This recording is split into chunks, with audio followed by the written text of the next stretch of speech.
কথা কইতাম আমরা তো কিস্তি মিস্তি উড়ান, আমি তো কিস্তি কোনো সময় উড়াই নাই। আমি নতুন মানুষ, কি কি লাগে আসলে বিষয়টা বুঝাইতে। তখন ভাই আপনি কি কিস্তি নেবেন? হ্যাঁ লইতাম আর এখন 50,000। শোনেন, সর্বপ্রথম ফার্স্ট 50,000 টাকা লইতে যদি যান, আপনার 5,000 টাকা জমা দেওয়া লাগবে। টাকা পাবেন কত? 45,000। হ্যাঁ 50,000 দিব না। ভাই এটা আমি যেভাবে নিচ্ছি ওইভাবে বুঝেছি। হ্যাঁ এটা কি কিস্তি দিয়ে সিস্টেম নেই? জি সিস্টেম। এরপরে 50,000 টাকা নিলে আবার ডিপিএস এর যাইবো আপনার 800 টাকা। 700, 800, 1,000 এগুলো কোনো নির্দিষ্ট নেই, এক এক এনজিও এক এক কাহিনী। তখন আপনি 50,000 টাকা নিবেন যে, এক সপ্তাহ আপনি কিস্তি যদি দিতে যদি না পারেন, আপনার ইজ্জতের আসে যে কিস্তি এতই ডেঞ্জারাস। বলে না কিস্তি নিস্তি, এটা কিন্তু ভাই প্রকৃত প্রমাণ হয়েছে আমি। তাহলে আমরা উড়াইছি। জি জি, আমার এমনও সময় আমি চাইল কিনতেও পারি না এই কিস্তি জ্বালাই।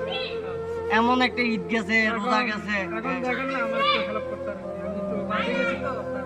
ভাই যদি পারেন আপনি ইনকাম করিয়ে নে, ওই কিস্তির বদল আপনার এই প্রতি সপ্তাহে আপনার টাকাটা পাইলে 1400 টাকা করে দেওয়া লাগবে 50,000-এ।